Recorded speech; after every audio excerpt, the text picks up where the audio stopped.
श्री स्वामी समर्थ, श्री स्वामी समर्थ, श्री स्वामी समर्थ। नमस्कार, श्री स्वामी समर्थ। आजच्या व्हिडिओमध्ये आपण होळीच्या रात्री नारळाचा उपाय करायचा आहे, ज्यामुळे दुःख दूर होईल आणि दारिद्र्यही दूर होण्यास मदत होईल। होळी हा हिंदू धर्मातील प्रमुख सणांपैकी एक आहे। यंदा 13 मार्च रोजी मोठ्या उत्साहात होळी साजरी करण्यात येणार आहे। होळी दहनाची रात्र खूपच शुभ आणि प्रभावशाली असते। या दिवशी केलेली पूजा फलदायी ठरते। दुःख दारिद्र्य दूर करण्यासाठी तुम्ही नारळाचा उपाय करू शकतात। विशेष म्हणजे हा उपाय करताना गोपनीयता पाळावी लागत असते। या काळात कोणतेही महत्त्वाचे तसेच शुभ कार्य केले जात नाही। मात्र होळीचा दिवस अत्यंत पवित्र मानला जातो। या दिवशी तुम्ही काही उपाय करू शकता, त्यात नारळाचा उपाय अत्यंत प्रभावी मानला जातो। फाल्गुन महिन्यात येणारी पौर्णिमा ही होळी पौर्णिमा म्हणून ओळखली जाते। महाराष्ट्रासह देशभरात होळीसह मोठ्या उत्साहात होळी साजरी केली जाते। होळीच्या दिवशी काही तांत्रिक उपाय देखील केले जातात। अशाच एका उपायाविषयी आपण माहिती घेणार आहोत। तुम्ही आर्थिक अडचणीत असाल आणि घरात पैसा टिकत नसेल तर होळीच्या दिवशी केले जाणाऱ्या उपायांविषयी धर्मशास्त्रात माहिती देण्यात आली आहे। काही उपाय हे विशिष्ट तिथीला केल्यास त्याचे उत्तम फळ मिळते।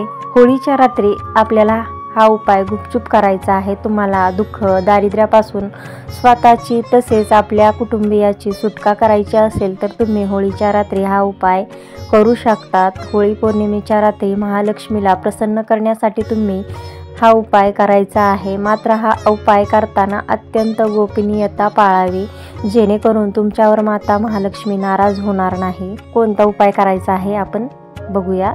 1 रुपया आणि नारळाचा उपाय आहे। होळीच्या दिवशी होलिका दहन झाल्यानंतर तुम्हाला हा उपाय करायचा आहे। त्यासाठी 1 रुपयाचं नाणं आणि 1 नारळ घ्यायचा आहे। हा उपाय तुम्हाला तुमच्या घराजवळ पेटणाऱ्या होळीजवळच करायचा आहे। नारळाची शेंडी काढू नका। होळीच्या रात्री उपाय करताना 1 रुपयाचं नाणं घ्या, ते पाण्याने स्वच्छ करून घ्या। तसेच 1 नारळ घ्यायचा आहे, त्याची शेंडी काढायची नाही। घराजवळ होलिका दहन झाल्यानंतर हा उपाय करायचा आहे। उपाय करण्यापूर्वी होळीची विधिवत पूजा करावी, नंतर होळीला नैवेद्य दाखवावा। होळीच्या पूजा करून घरी आल्यानंतर नारळावर 1 रुपयाचं नाणं ठेवायचं आहे। त्यानंतर नारळ हातात घेऊन घराच्या मुख्य दरवाजासमोर उभं राहायचं आहे। नारळ आपल्या घरावरून 7 वेळा ओवाळायचा आहे। नंतर नारळ घराजवळ पेटलेल्या होळीत टाकून द्यायचा आहे।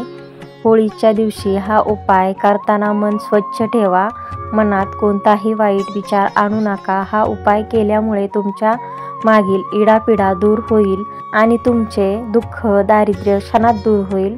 तर होळीच्या दिवशी आपल्याला हा नारळाचा आणि 1 रुपयाचा उपाय करायचा आहे। दुःख दारिद्र्य दूर करण्यासाठीचा हा उपाय आहे।